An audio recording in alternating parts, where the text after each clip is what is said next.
Good morning. Hello. Thank you very much, all of you, for being here. Let me start with a kind of theoretic question. You all, or let me say we all, work in an international environment. How do you feel in our Central European environment?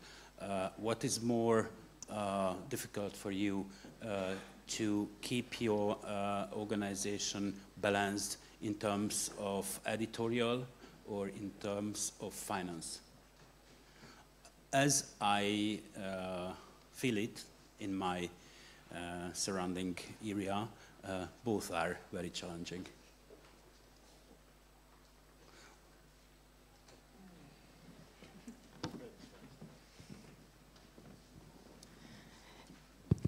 Okay, so it's work. Nice to meet you all. Thanks for having me.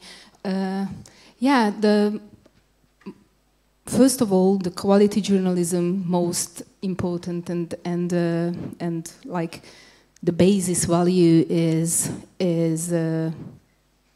independency. We need to be independent, like from many kind of sources, but it's not possible to achieve the content independency without financial independence. So we can try to achieve journalistic independency, but it's not possible without financial basics. Therefore, if we looking for across our region and try to like pinpoint the most pressing challenges, financial sustainability, I believe, one of the most important, besides like fighting against misinformation, disinformation, how we should react to artificial intelligence, or how we deal with the fact that state capture of the media field is happening, not just in the country where we are now in Hungary, but like in other Central Eastern European countries. So in the last couple of years, I think a lot about how quality, independent journalism can be achieved through financial independence. I think the answer relies on the readers and readers' revenue, but I think we will going to go there. So I just leave it like that. Bart. Well, I must add, I fully agree with Veronika, but I must say that at the time when the media was, prosperous business, something which is extremely profitable, when you can earn a lot of money and build, a skyscraper as your HQ of your financial media empire are over. This is no longer the case. The media, well, this is not a big business. This is rather a hobby for many of us. Maybe we stick to the media because this is the only thing we could do, to write and read. Sorry for this cynicism, but sometimes I feel it that way. We are not very profitable at the moment. So Gazeta Wyborcza used to be, when I started 26 years ago, it used to be a huge company which earned only through paper edition, and so much money that we were able to build a huge office building in the center of Warsaw. And then observe our German partners, German colleagues, they did the same. And now the problem is that, well, of course, we could maintain this building. There's no problem with that. But due to digital transformation, and also thanks to our previous government, which is, trying to kill us, but failed to do so, we had to shrink. And this building was occupied by the editorial team. The 3 stores were full of journalists, editors, and so on. Now we use, a small part of that. So we were squeezed not only in terms of number of personnel, but also in terms of space. So that shows what this transformation of media market means now. So we are weaker, financially weaker, but we are needed more than we used to be 26 or 20 or 10 years ago, because the pressure not only on journalists, but the pressure on the society the powers which want to determine liberal democracy, freedoms, rule of law, freedom of speech, and so on. Well, are huge, are powerful, and well, each 4 years, or even after, even more often, we get a feeling that we are on the verge, that the functioning and survival of democracy in of the free world even is on the verge. So the journalists are needed more than before, and they are weaker than before. And what is the answer for that? We need that our society should stop, consider us as, I don't know, some kind of business endeavor. This is no longer the case. We are quite like the NGO, public servants doing something for the society, and not being, this is not about the money that I wanted to say. We are not earning the money. We are not, that profitable to keep media empires on the run. So we need more public support. We need support from the EU. We need also to raise such an awareness that the time when the media was a huge business is over. Now the media is a service to the society, is protecting our values, and being part of this struggle, well, let's call it between the good and evil. Thanks. Well, if I may, the zeitgeist is about complaining, right? So journalists and media representatives do complain, and with a very good reason, or I should better say with a very large number of good reasons we could complain. In your question, you were referring to the difficulties of keeping the editorial balance on one side and sustainability on the other side. So I want to take the opportunity to concentrate on the good side.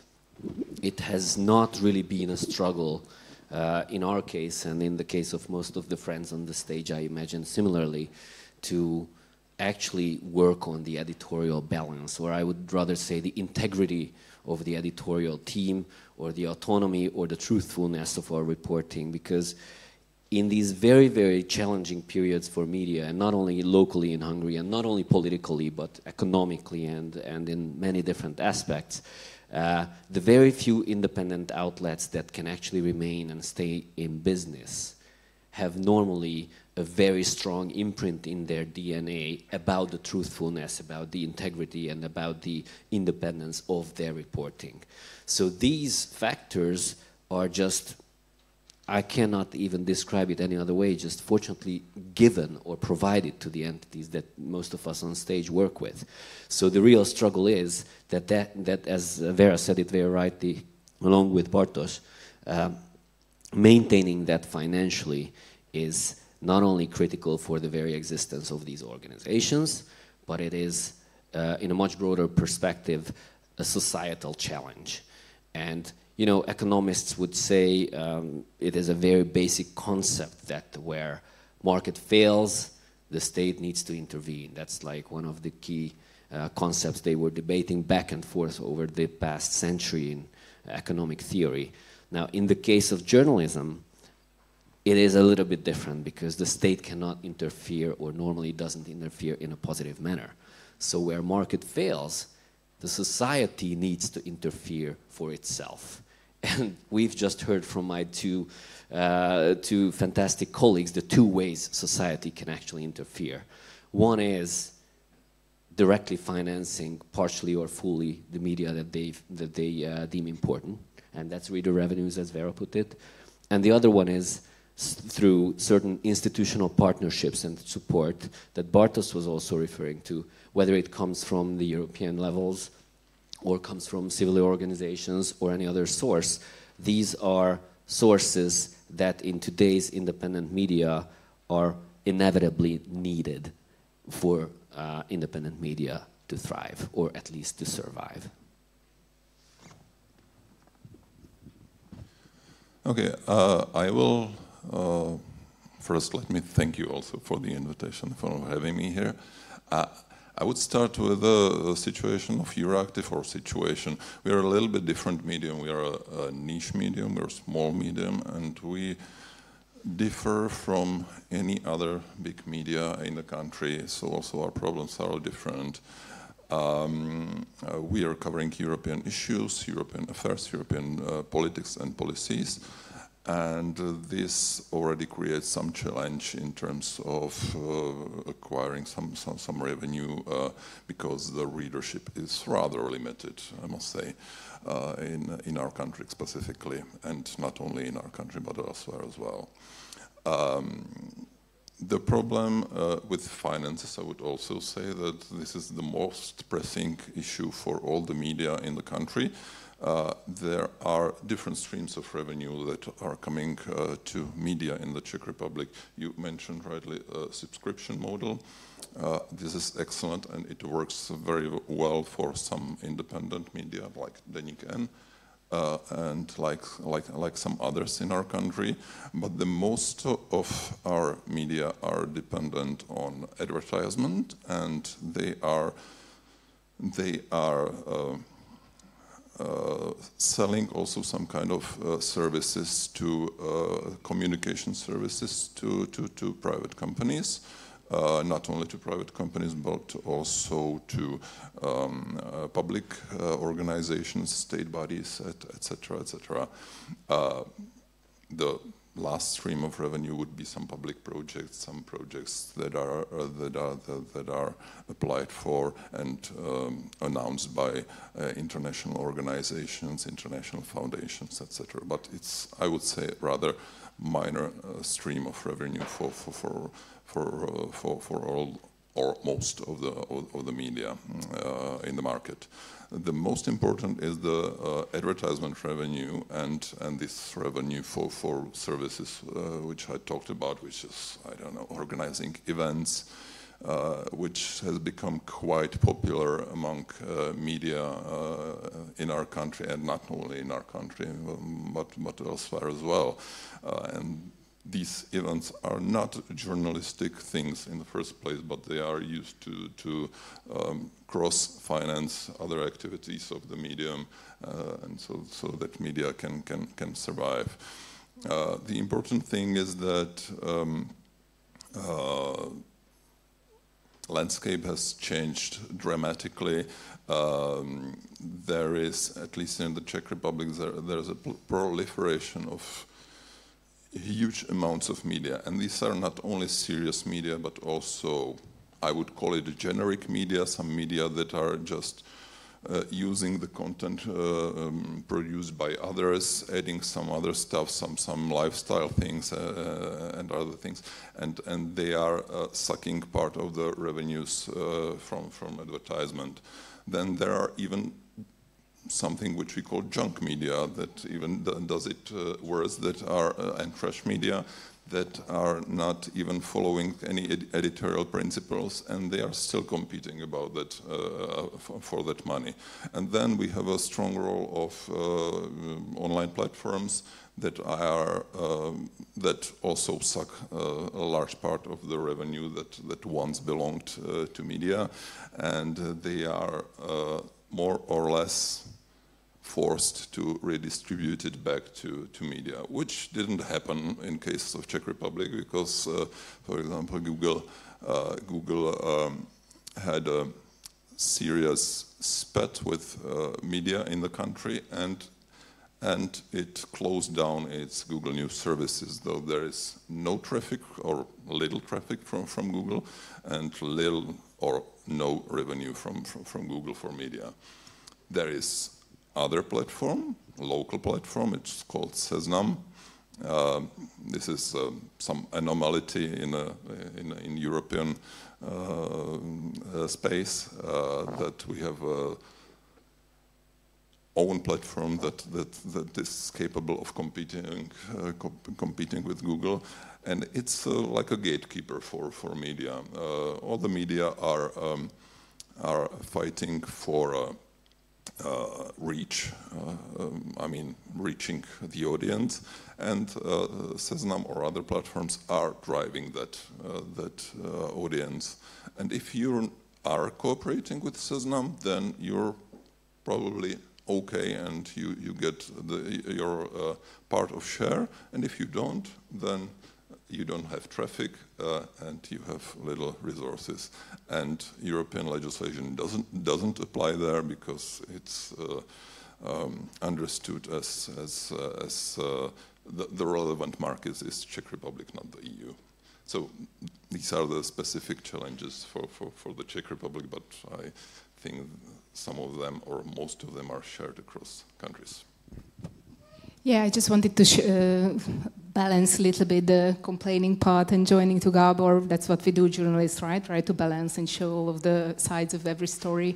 That there are some very, very interesting and meaningful examples that readers do understand, or like, not like the majority, but some of the readers understand that if they would like to consume facts, like to consume quality journalism, they need to contribute financially if they would like to do that. And I just tell you, not just like 444 examples or Telex's examples in Hungary or Denník's example in the Czech Republic or in Slovakia, or many examples from Poland, but also like Partizan, this Hungarian video channel collecting the 1% of the tax from the Hungarian people in like an enormous level, so people like understand that, okay, that's how I can help free media in a country where it's struggling. Or another example, Mr. Kovacic, who was a very well-known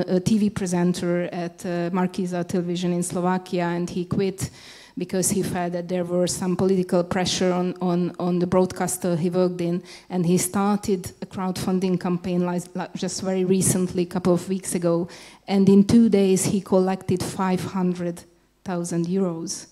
And we at Denník in this country, in Slovakia, which is a 5 million population, we have 70,000 subscribers, paying subscribers. So I just would like to show that, yeah, it is a struggling and challenging environment.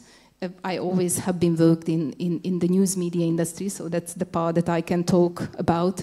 But still, there are like hopeful light for this industry as well. So you feel that people are tending to understand that there's no free lunch neither. Yeah, I think it's super interesting that people paying for news when it's print on the newsstands, right? So many of you usually buy if you still read prints, which is like a rarity nowadays. But why do we feel that online it's okay to be free? It's a super expensive production what we are doing digitally. I just want to add one very brief comment, that the beauty of this is that people who do pay for news online or elsewhere are not doing this in an altruistic manner.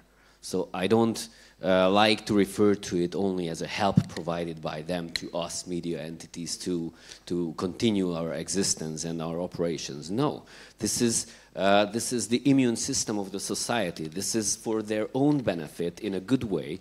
So I'm not talking about us being altruistic from the journalistic side or them being altruistic providing money. No, this is our coexistence in the society, because they need information. They also need their mental health to be provided for, and sometimes getting access to certain sources of information that Gazeta or Denník or 444 provides in these countries, or from the European level. We also get it from European news sources. That is needed. So when Vera is celebrating people's response to these calls that they should support or participate or subscribe, that is just our societal immune system finally getting to work. And again, I'm not trying to cover up for the otherwise extremely gloomy future or present that is really above and ahead of us. I'm just saying that this is the very essence of how we together can react to the challenges that come from environmental, economic, political, and all other global directions. Thank you. Most of the words you told were about financial environment, but let me stay for a sentence or two by the editorial part.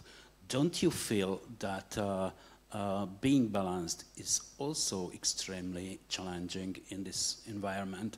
Because, at least as I see it now, in Hungary mostly, but I think it's similar, or it was similar in Poland and probably will be in Slovakia. The government and the ruling party is in the position to ignore the independent media by doesn't giving information, doesn't giving one-on-one interviews with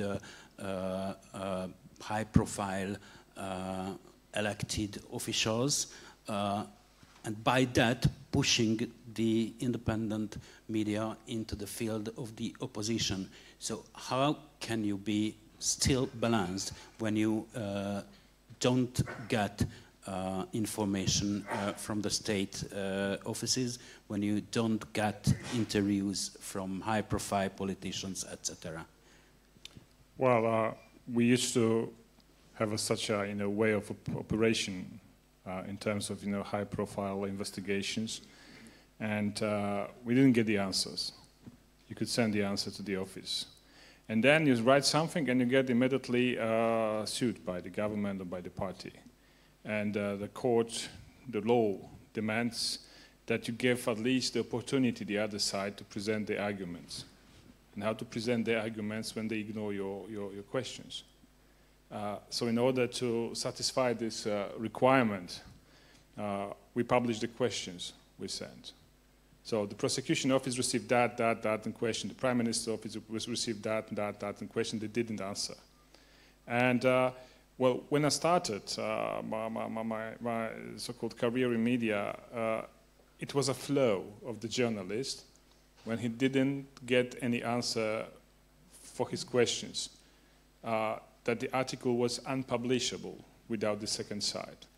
Sorry, you need to work harder to get the information. You can't say that somebody wasn't picking your phone, that somebody simply refused to and there was a time when the offices didn't use the email.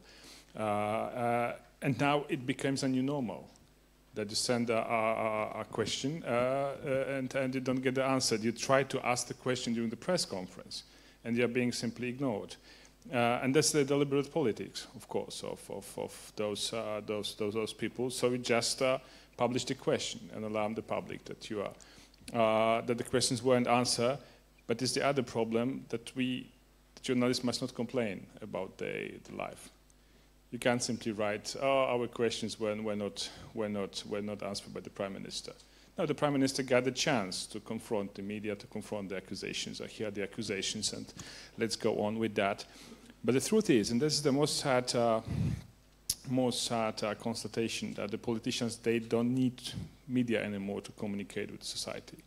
They have their Twitter accounts, they have their other social networks, and they use it extensively. They use them also not only for the purpose of informing society about the way they're doing, but also to incite hate against the enemies. The Donald Trump is the best example, and the people who followed him. So we have a number of politicians in Poland who use the Twitter and social networks just to incite hate, and in fact we are helpless. And the other way of deforming the way the media works is to publish stories in traditional so-called legacy media based on the posts in social networks. So instead of having conferences, they just post, and we are just collecting their posts and make store of that. This is something totally damaged, wrong, and should be avoided. But well, there is you mentioned the word balanced. I don't feel a necessity to be balanced as a journalist facing, I'm sorry, I'm emotional about that because I used to live, 8 years under authoritarian regime, and we suffered, not only as a media but as a society. You can't be balanced facing a bunch of guys who try to misuse the state for all their personal gains to get simply rich, and when they destroy the country's achievements, making the country weaker, making the country unprepared for challenges, and using all this patriotic rhetoric to cover that up. You can't be simply balanced. Those people, they are very open, very vocal, and that what's necessary is to believe the dictator, that what he was doing, he was going to do that exactly as he announced that. So you can't be balanced facing the man who says, my aim is to limit democracy in my country, to destroy free media, to gleichschalten the society. You are part of this struggle because you are also targeted, and you can't be balanced, trying to be balanced, facing such an opponent. Media must resist. That's our social vocation. Resist by showing the truth, not creating a fake news or using some kind of propaganda methods, but the truth, the facts. This is the weapon we could use, and we don't have to be balanced. We need to be effective. Just one short remark. I think I can say we are all identifying ourselves as independents. By pushing us into the field of opposition, they try to send a message. Maybe we are pro-government, but you are the same. These all are the same. Sorry, the same shit. No independency. There is pro or con, and by this, at the end of the day, destroying our credibility, being independent. It's also a question of finance at the end of the day. Yeah, but I believe we don't need to act like someone saying something to us and then we need to act accordingly. I believe that we need to go back to the cores of journalism, which is being fair, being punctual, being curious, being transparent, and give that service to the people that journalism is for in democracies, right? That we give you the information, all of the variety of information that you need, so you will be able to have free decisions. That's what theoretically journalism is for, right? So I believe, it is. I don't want to mitigate that the fact that access to information is harder than ever. The Prime Minister of Hungary haven't given an in-depth, real interview in the last, 15 years or more. And in Slovakia, the Prime Minister, Mr. Fico, calling specific news organizations like the one where I work, the enemy. And also, it was the same at the PiS government in Poland. And he says, "Please tell your owner my message," if you remember what I mean. Yeah. Yeah, but so I believe we need to be innovative and practical when we haven't got answers, which we need to go there personally where the politicians are and ask them in person, right? If they throw us out from the windows, in the other way around, if they throw us out from the door, then we come back on the window and ask the questions again. So, yeah, the problem is real, but the answer is the core of journalism. That's how I believe. Can we convince our audience about that we are independent, we are not according to the data of the readership, the answer is yes. I think it's a problematic question, this latter one, whether we can convince our audience, because the audiences are also subject to the zeitgeist of being extremely polarized as a society, as political actors, as personal decision makers. So I think that what Vera said and Bartosz said are just the very center of this situation, that we practically refuse and have always refused the notion of having to be balanced in a symmetric way. It's just perfectly not making any sense. The real role of true journalism, even as Vera put it, is more about being critical. And if you're critical in a country, let's put it in Hungary, where the power has not shifted for 14 years, how on earth and in what measures would you try to be balanced? You are critical towards the government, and of course you would be critical towards any other government should they be in place. Now that is important. Have we had a chance to show it? No. Does the society trust us that we would do it? Questionable. Have we had the chance to show it on a longer term? Yes, we had. My organization, 444.hu, actually inherited a large portion of the former editorial team of Index.hu from its old and critical times. And of course, when we had other type of government, Index was equally critical. But no one remembers that. Everybody focuses on the present and claims that we are unbalanced. No, we are critical. And I think that is a very, very central role of media, to remain critical, truthful, and relevant, because it needs to remain interesting as well, because we can just say our truths to ourselves if no one cares. So we need to be relevant in the sense that it is still interesting, it is revealing something, it is conveying a message that the audience is not only willing to hear but is interested about. So those are our roles. So we need to go back to journalism, as Vera said, but we should not claim that climbing back on the window guarantees us this success. So this is an extreme challenge of not getting access to information, an extreme challenge of having to find out new ways of journalism.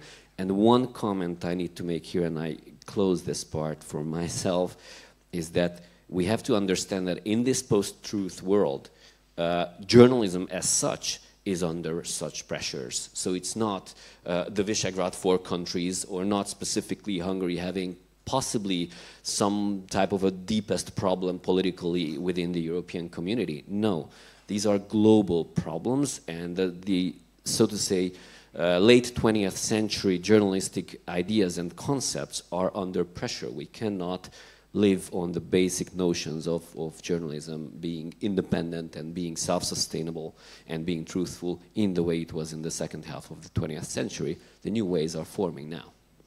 Yes, it's probably because we are still using measures from the 20th or even earlier 20th century, or even earlier times, to measure the society and our job. Let me step forward if we have time. Do you think these challenges can be survived through cooperations, international cooperations? I mean the editorial and both the financial challenges.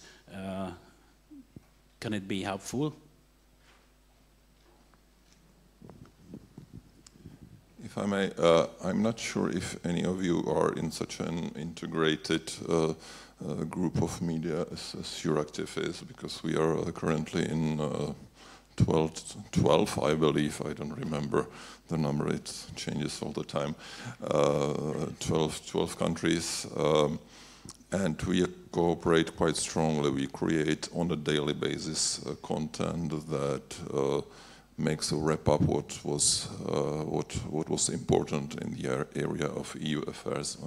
So we create this on a daily basis. Yes, there is some revenue out of that, but it is very difficult to find a business model. We are in Europe, we are different countries, we have different audiences, and yes, it is beneficial to go for specific projects, to apply jointly for projects. It's wonderful in investigative journalism, and it brought very good results, but I don't believe that this is the way how to sustain media.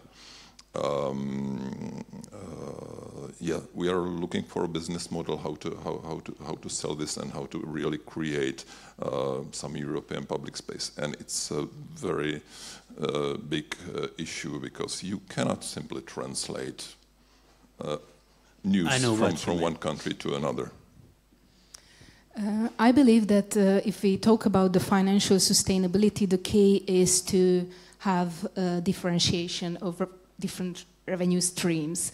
And in this makes, I already said, readers' revenue, in my point of view, the most valuable, because then it shows that there is a need, there is a service type need for the content that we provide. But yeah, institutional sources like EU, cross-border content grants can also be some kind of revenue part from the stream, but I agree that it is difficult.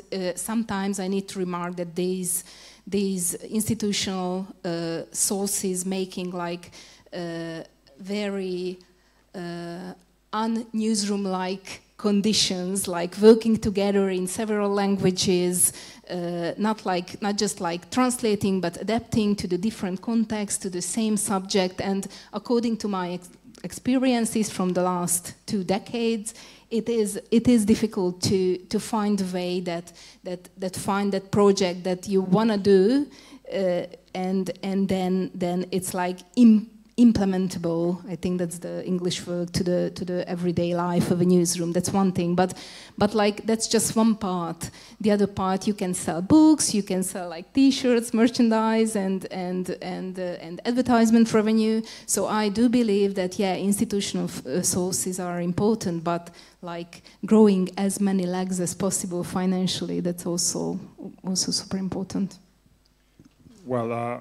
I'll just give you an example of how it works with our newspaper. So we're members of a few networks of editorial boards, and for instance, the LINA is quite important for us because it's kind of alliance. LINA means leading European Newspaper Association, and we are there with Die Welt, with Le Figaro, with El País, and La Repubblica, and 2 Swiss, Le Soir, of course, and then 2 Swiss local journals.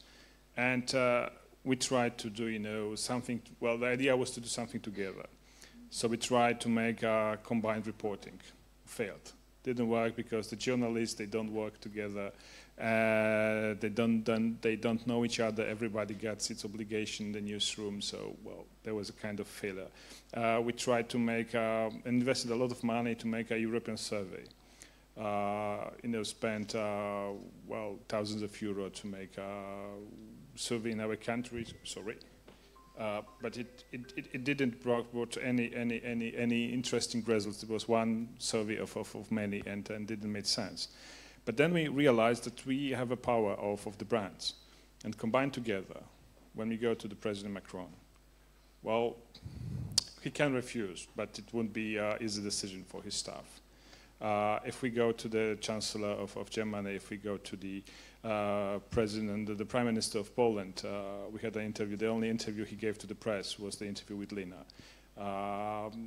So maybe combining the power of you need to make a first step, and to create something which lasts, which is recognizable, which is something the people consider as a value.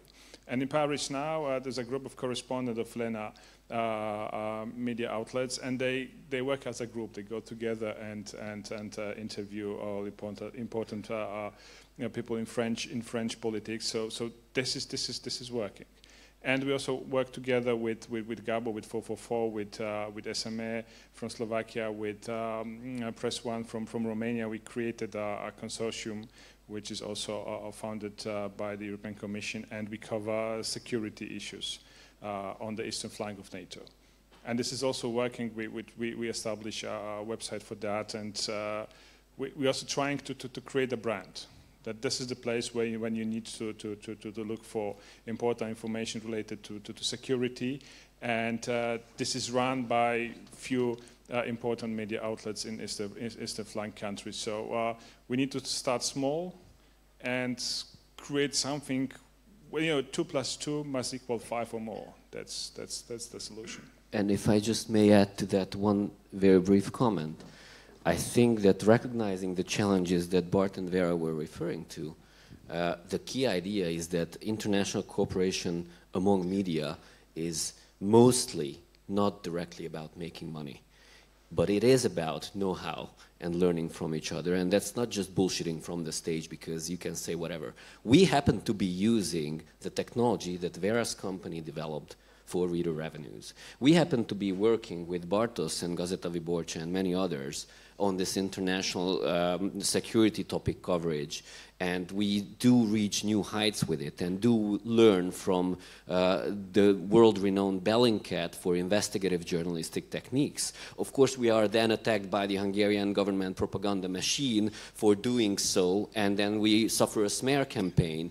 But again, but Gábor, not to complain. This is a recognition, this is an award, this is a merit. But being happy about it, we do learn from Bellingcat, the very workshop that uncovered so much about the flight that was shot down above Ukraine, and so much about the Bucha tragedy when the Russian aggression began, and we learn journalistic skills from them. They can attack us here locally, communication level, about what narratives do we spread. But our journalistic strengthening is coming through these cooperations. We learn from our Wyborcza friends, and we do cooperate. And no, normally we don't make money directly on that. Yes, I feel, and my colleagues also feel, that we are getting stronger and stronger by the day working with these people around Europe. And what I have to add is that also, except for Vera on stage, most of the others are getting old. But some newer generation journalists that are with our teams are much more open to these cooperations and have an easier way of going about it. So this is also a change that we need to implement within our own organizations, that these cooperations are not just about talking big or feeling the Erasmus feeling also at the workplace after the university. No. We need to make sense of it, and we need to cut all the parts that are completely, unfruitful, and just focus on the few things that work, and they exist. And on stage, and this is by accident, I learned my partners from the program, but on stage you see that these corporations do exist and do get somewhere.